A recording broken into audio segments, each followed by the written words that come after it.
Hello, good morning बच्चों। Welcome back to your science class. Seventh की science की class में हम कर रहे थे चैप्टर 1 पादपों में पोषण न्यूट्रिशन इन प्लांट्स का पार्ट 2 आज हम करेंगे। पिछले पार्ट में हमने ये देखा था कि किस प्रकार से पोषण होता है सजीवों में, सजीवों को भोजन की आवश्यकता क्यों होती है, पोषण की डेफिनेशन हमने कंप्लीट कर ली थी और पोषण की विधियों के बारे में हमने ब्रीफ इंट्रोडक्शन लिया था। ब्रीफ इंट्रोडक्शन में मैंने आपको बताया था कि पोषण मुख्यतः सजीवों में दो प्रकार से होता है, स्वपोषण और विषम पोषण। स्वपोषण जो है वो केवल हरे पादप करते हैं और इन्हें हम स्वपोषी कहते हैं। पोषण की जो प्रणाली जिसमें सजीव स्वयं अपना भोजन संश्लेषित करते हैं, अर्थात सिंपल फूड जो है सिंपल सब्सटेंस से एक अपना भोजन स्वयं संश्लेषित करते हैं, बहुत छोटे छोटे कार्बनिक अणुओं से अपना भोजन स्वयं बनाते हैं। ऐसे पादपों को या ऐसे सजीवों को हम स्वपोषी कहते हैं और इस प्रकार से पोषण प्रणाली द्वारा भोजन बनाने वाले जो सजीव होते हैं वह स्वपोषी कहलाते हैं। विषम पोषण में मैंने आपको ये बता दिया था कि विषम अर्थात यानी अन्य जंतुओं से प्राप्त करने वाला पोषण, ठीक है। तो इसमें आपको ये ध्यान रखना था कि अन्य जंतुओं से अपना भोजन प्राप्त करते हैं, सीधे ही वो या तो पादपों से या अन्य सजीवों से अपना भोजन प्राप्त करते हैं, स्वयं संश्लेषित नहीं कर पाते हैं। ऐसे सजीवों को हम विषम पोषी कहते हैं और पोषण की यह प्रणाली विषम पोषण कहलाती है। विषम पोषण के अंतर्गत आपको देखना था परजीवी, मृतजीवी, कीटभक्षी और सहजीवी पोषण प्रणाली किस प्रकार से चलती है। तो आज जो हम पोषण प्रणाली पढ़ेंगे दैट इज स्वपोषण। तो इंट्रोडक्शन दे देती हूँ। आज जो आपको टॉपिक क्लियर करने हैं दैट इज फर्स्ट स्वपोषण, जिसकी आपको डेफिनेशन बतानी है। डेफिनेशन के साथ साथ आपको पूरा कॉन्सेप्ट देखना है, स्वपोषण क्या होता है, किस तरह से ये प्रणाली कार्य करती है। सेकंड आपको देखना है प्रकाश संश्लेषण।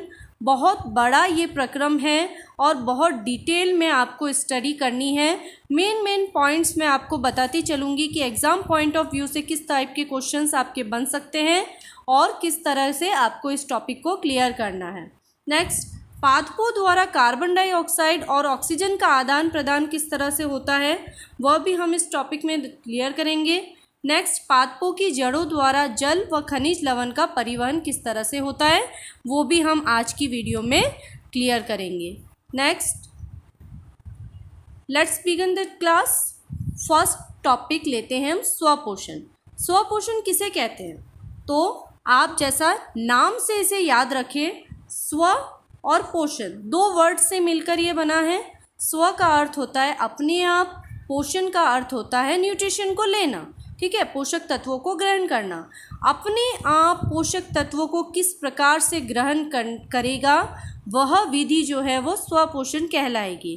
तो सिंपल है, पोषण की वह विधि जिसमें सजीव स्वयं अपना भोजन, इम्पॉर्टेंटली याद रखें, स्वयं अपना भोजन संश्लेषित करते हैं, भोजन निर्मित करते हैं, वह विधि स्वपोषण कहलाती है। और ऐसे सजीव जो स्वपोषण की प्रक्रिया द्वारा अपना भोजन स्वयं निर्मित करते हैं उन्हें हम कहते हैं स्वपोषी। Okay, clear. नेक्स्ट, स्वपोषण की प्रक्रिया में जो हरे पादप होते हैं वही अपना भोजन स्वप्रकाश संश्लेषण की क्रिया द्वारा निर्मित करते हैं। इस चीज़ को इम्पॉर्टेंटली आप याद रखें कि पूरे ब्रह्मांड में स्वपोषण करने वाले कुछ ही पादप हैं और सभी पादप नहीं करते हैं, वही हरे पादप करते हैं जिनमें क्लोरोफिल उपस्थित होता है, जिनकी पत्तियों में क्लोरोफिल उपस्थित होता है, क्योंकि स्वपोषण के लिए क्लोरोफिल एक मुख्य घटक है। बिना क्लोरोफिल के स्वपोषण संभव नहीं है, क्योंकि स्वपोषण की प्रक्रिया में प्रकाश संश्लेषण की क्रिया होगी और प्रकाश संश्लेषण के लिए सूर्य की ऊर्जा आवश्यक है, सौर ऊर्जा या सूर्य का प्रकाश आवश्यक है। इस सूर्य के प्रकाश को एब्जॉर्ब करने की जो शक्ति है या इस सूर्य के प्रकाश से सौर ऊर्जा को ग्रहण करने की, संचित करने की जो शक्ति है वो केवल क्लोरोफिल में उपस्थित होती है। क्लोरोफिल ही ऐसा कर सकता है, अन्य कोई भी वर्णक ऐसा नहीं कर सकते हैं। केवल हरे पादपों की पत्तियों में ही क्लोरोफिल पाया जाता है और इसी क्लोरोफिल के कारण उनका रंग हरा दिखाई देता है। तो प्रकाश संश्लेषण की क्रिया द्वारा अपना भोजन केवल हरे पादप बना सकते हैं जिनमें क्लोरोफिल उपस्थित होता है।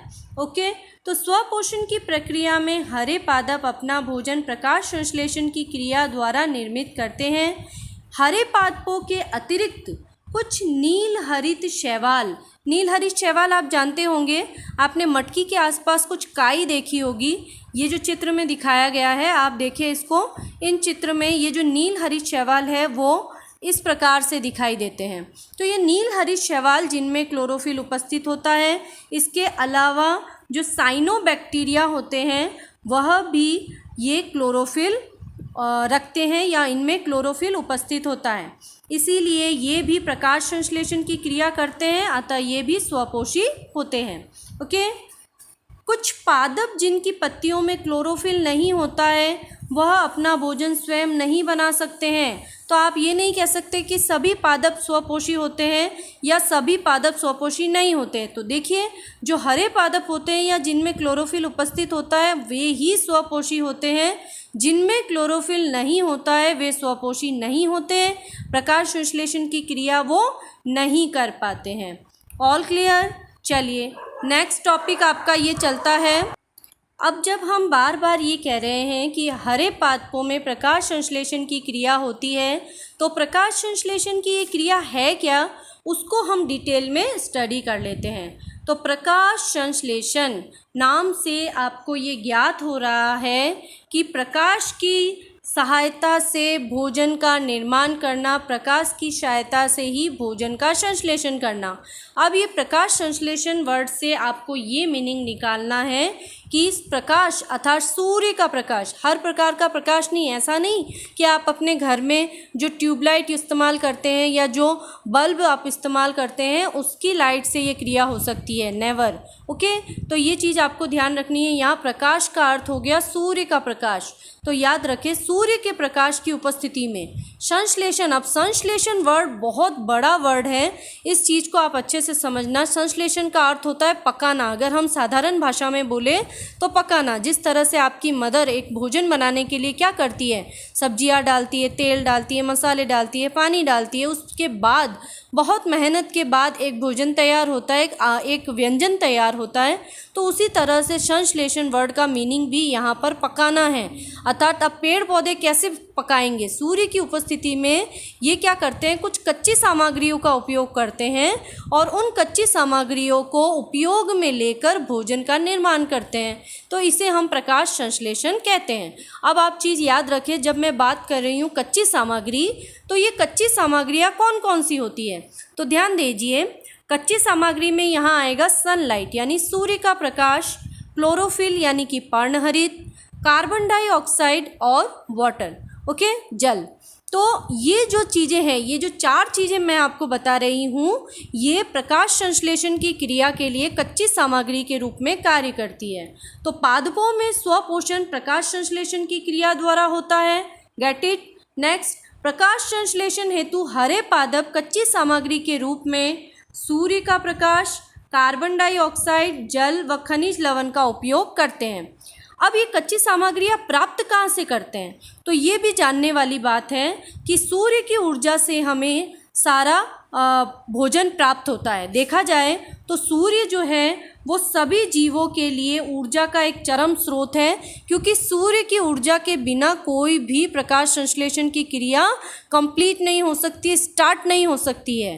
तो सूर्य की ऊर्जा बहुत ज़्यादा ज़रूरी है, बिना सूर्य की ऊर्जा के ये प्रक्रिया संभव नहीं है। इसीलिए दिन के समय प्रकाश संश्लेषण की क्रिया होती है, रात्रि के समय नहीं होती है। ओके, तो सूर्य का प्रकाश जो है वो सभी जीवों के लिए ऊर्जा का चरम स्रोत है, क्योंकि यही ऊर्जा जो है वो बाद में पादपों द्वारा रासायनिक ऊर्जा में कन्वर्ट की जाती है और वही रासायनिक ऊर्जा भोजन के रूप में एक पादप से दूसरे जंतुओं से आगे चलकर अनेक जंतुओं तक ऊर्जा के स्रोत के रूप में और ऊर्जा के प्रवाह के रूप में हमें दिखाई देती है।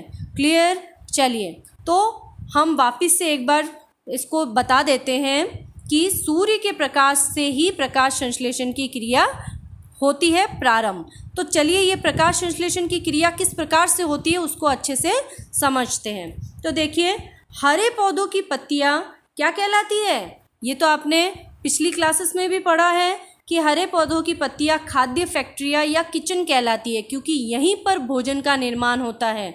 तो जहाँ भोजन का निर्माण होगा उसी को तो किचन कहेंगे। आप अपना भोजन कहाँ बनाते हैं? किचन में बनाते हैं। तो ऑब्वियसली पेड़ पौधों की जो पत्तियां है वो किचन है, वो खाद्य फैक्ट्री है। ठीक है, चलिए नेक्स्ट, हरे पौधों की पत्तियों में क्लोरोफिल नामक पर्णहरित, क्लोरोफिल पर्णहरित कहते हैं हिंदी में।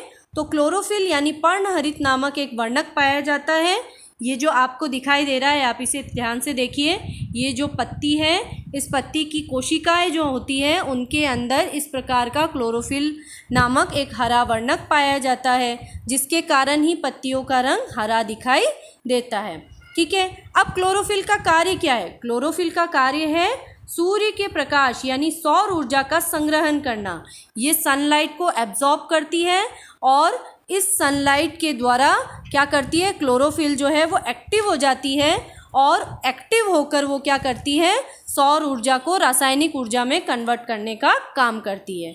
ओके, चलिए, इस सौर ऊर्जा का उपयोग करके पत्तियां कार्बन डाइऑक्साइड, जल व खनिज लवण की सहायता से भोजन का संश्लेषण करती है। तो अब आपने ये तो जान लिया कि हरी पत्तियों में क्लोरोफिल होता है। क्लोरोफिल सौर ऊर्जा को एब्जॉर्ब करता है यानी कि अवशोषित करता है और उसे रासायनिक ऊर्जा में कन्वर्ट करने के लिए प्रेरित होता है। परंतु कार्बन डाइऑक्साइड और जल का क्या रोल है और ये कहाँ से मिलेगा पादप को? तो चलिए इसके बारे में जानते हैं। पादपों की पत्तियों में होते हैं छोटे छोटे छिद्र। पादप की इस पत्ती के अंदर जो आप निचला हिस्सा देखेंगे, इस निचले हिस्से में क्या होता है? छोटे छोटे इस प्रकार के छिद्र पाए जाते हैं। ये छिद्र जो है वो द्वार कोशिकाओं से घिरे रहते हैं। ये आप देख रहे हैं द्वार कोशिकाएं। ओके, ये जो सेंटर पॉइंट जो है ये छिद्र है, छिद्र ये द्वार कोशिकाएं। छिद्र के चारों ओर जो कोशिकाएं आपको दिखाई दे रही है दैट इज द्वार कोशिकाएं। ओके, इन छिद्रों को हम रंध्र कहते हैं और रंध्र की सहायता से ही पत्तियां जो है वो वायुमंडल से क्या करती है? कार्बन डाइऑक्साइड लेती है और ऑक्सीजन को बाहर निकालने का कार्य करती है। ठीक है, कार्बन डाइऑक्साइड को पत्तियां लेती है किससे? रंध्र की सहायता से। और क्या करती है पत्तियां प्रकाश संश्लेषण की क्रिया में कार्बन डाइऑक्साइड का उपयोग करती है और इस प्रक्रिया में बनने वाले ऑक्सीजन को वापस इस रंध्र की सहायता से ही बाहर निकाल दिया जाता है। और इस ऑक्सीजन को कौन ग्रहण करता है? हम सजीव ग्रहण करते हैं अपनी प्राणवायु के रूप में, श्वसन की क्रिया में। It's clear? ओके, नेक्स्ट, अब आते हैं हम जल कहाँ से ग्रहण करेगा पादप? तो देखिए, पौधों की जड़ों में मृदा से जल व खनिज लवण का अवशोषण होता है। ये तो आपने छोटी क्लासेस में पढ़ा है कि पादपों की जो जड़ें होती है वो जड़ें क्या करती है? मृदा के विभिन्न भागों तक पहुंचकर मृदा से जल को अवशोषित करती है। इसी जल के साथ खनिज लवण का अवशोषण होता है और ये जो खनिज लवण और जल जो है वो तने के माध्यम से क्या होता है?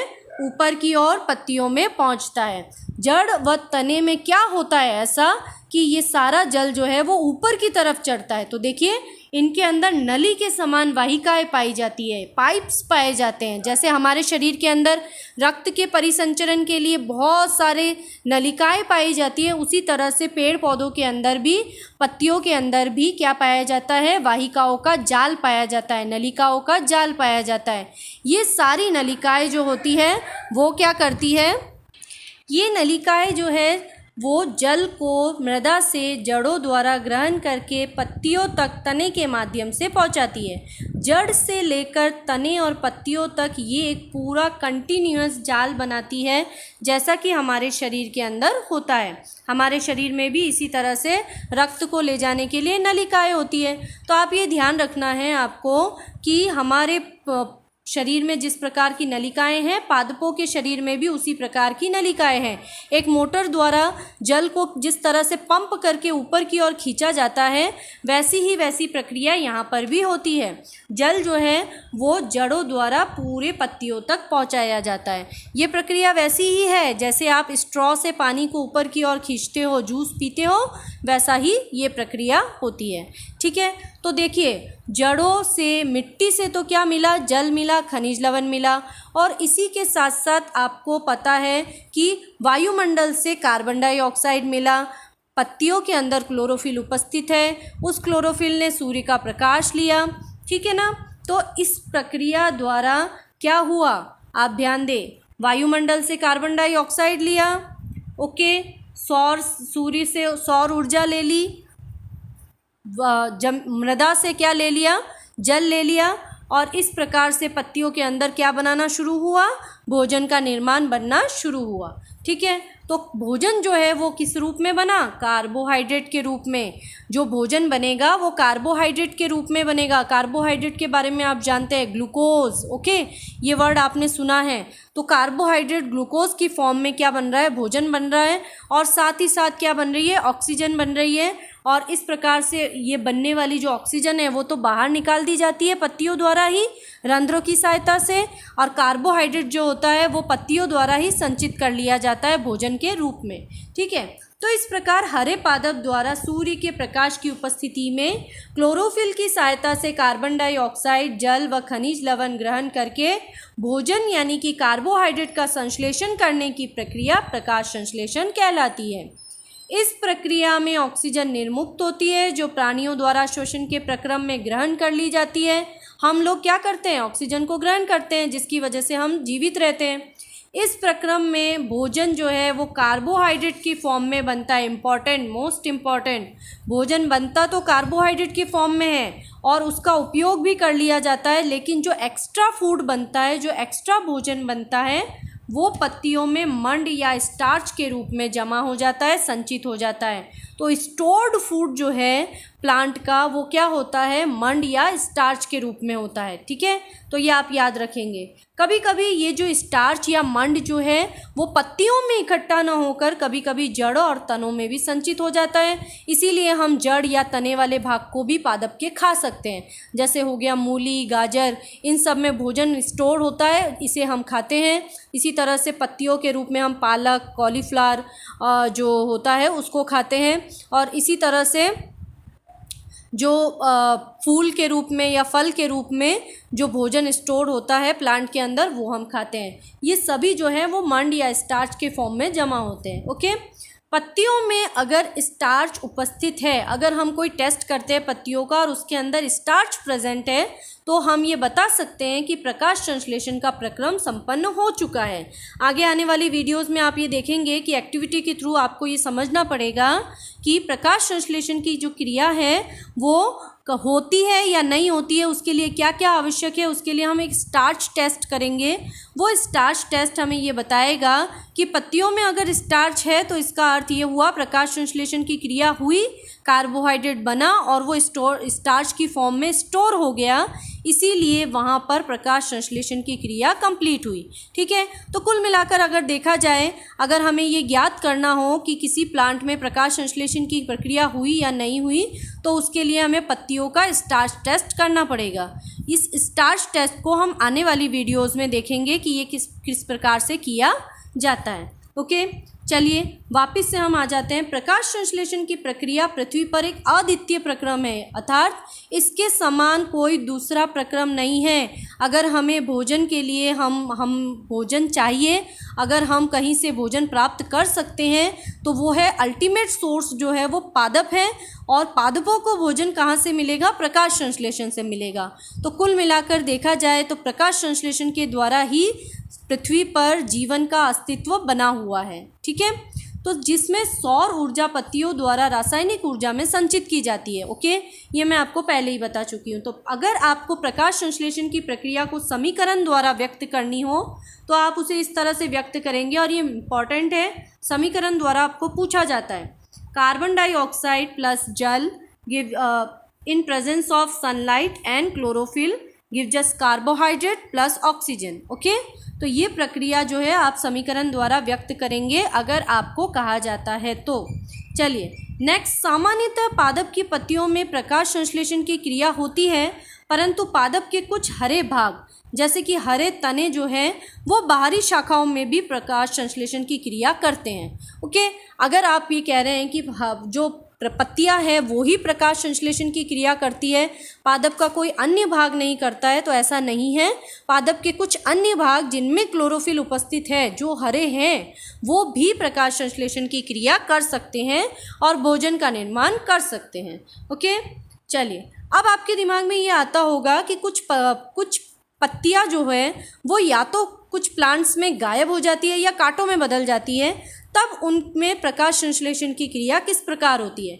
तो देखिए, जो मरुस्थलीय पादप होते हैं, कैक्टस या अन्य जो पादप होते हैं मरुस्थलीय, उनकी जो पत्तियां होती है वो किस में कन्वर्ट हो जाती है, कांटों के रूप में बदल जाती है, शूल या शल्क में चेंज हो जाती है। और ऐसी स्थिति में उनका जो तना होता है, ये जो आपको पत्ती के समान चपटी संरचना दिखाई दे रही है कैक्टस में, वो एक्चुअल में उसकी पत्ती नहीं है, वो उसका तना है जो फूलकर मांसल हो जाता है। पत्तियां जो है वो कांटों में बदल जाती है। तो ये जो तना फूलकर मांसल हो गया है और हरा हो गया है, इन्हीं में क्लोरोफिल उपस्थित है और यही तना जो है वो क्या करता है, भोजन निर्मित करता है प्रकाश संश्लेषण की क्रिया द्वारा। हरी पत्तियों के अतिरिक्त अन्य वर्ण की जो पत्तियां होती है, आप देखते हैं ना, कुछ प्लांट्स आपके गार्डन में भी लगे होते हैं, कुछ सजावटी प्लांट जो कि अलग अलग कलर के होते हैं, स्पॉटेड होते हैं, उनके अंदर बहुत सारे कलर्स होते हैं, ऑरेंज कलर, भूरे कलर, लाल कलर की होती है। लेकिन क्या आपके दिमाग में ये क्वेश्चन आता है कि इनमें हरा तो नहीं है इनका रंग, तो क्या इनमें भी प्रकाश संश्लेषण होता है? इनमें प्रकाश संश्लेषण होता है और ये भी अपना भोजन बनाते हैं, ये भी स्वपोषी है, परंतु इनमें जो हरा रंग है क्लोरोफिल का, वो अन्य वर्णक की उपस्थिति के कारण छुप जाते हैं। अन्य वर्णक यानी कि जो रेड कलर का वर्णक है, जो ब्राउन कलर का वर्णक है, या जो अलग अलग प्रकार के वर्णक है, उनकी वजह से ये क्या होता है, क्लोरोफिल जो है वो ढक जाता है, उनके नीचे दब जाता है, परंतु ये क्लोरोफिल होता तो है, इसीलिए वो प्रकाश संश्लेषण की क्रिया करती है और अन्य वर्णकों की उपस्थिति के कारण ये हरे नहीं दिखाई देते हैं। ठीक है, तो आज की वीडियो में आपने ये जान लिया है प्रकाश संश्लेषण की क्रिया किस प्रकार से होती है। टोटल कंप्लीट प्रकाश संश्लेषण की क्रिया के बारे में आपने डिस्कस कर लिया। आपने ये जान लिया मरुस्थलीय पादपों में भी प्रकाश संश्लेषण की क्रिया किस प्रकार से होती है, और आपने ये भी जाना कि प्रकाश संश्लेषण की प्रक्रिया एक अद्वितीय प्रक्रम है जो केवल पादपों में होती है और उनके लिए क्या क्या कच्ची सामग्री आवश्यक है। एग्ज़ाम पॉइंट ऑफ व्यू से ये टॉपिक बहुत ज़्यादा इम्पॉर्टेंट हो जाता है। इस चैप्टर में से आप इसको बहुत अच्छे से क्लियर करेंगे। और अगर आपने इस वीडियो का पार्ट फर्स्ट नहीं देखा है तो आपको हो सकता है इसको समझने में थोड़ी सी प्रॉब्लम आए, तो आप प्लीज़ इसका फर्स्ट पार्ट ज़रूर देखें। मैंने डिस्क्रिप्शन बॉक्स पे इसका लिंक दे रखा है, तो आप उससे इस वीडियो का फर्स्ट पार्ट देखकर ही सेकंड पार्ट को देखें ताकि आपको क्लियरली समझ में आ जाए। ओके, होपफुली आपके लिए ये वीडियो बहुत ज़्यादा हेल्पफुल रहा होगा। मिलते हैं हमारी नेक्स्ट वीडियो के साथ। Thank you.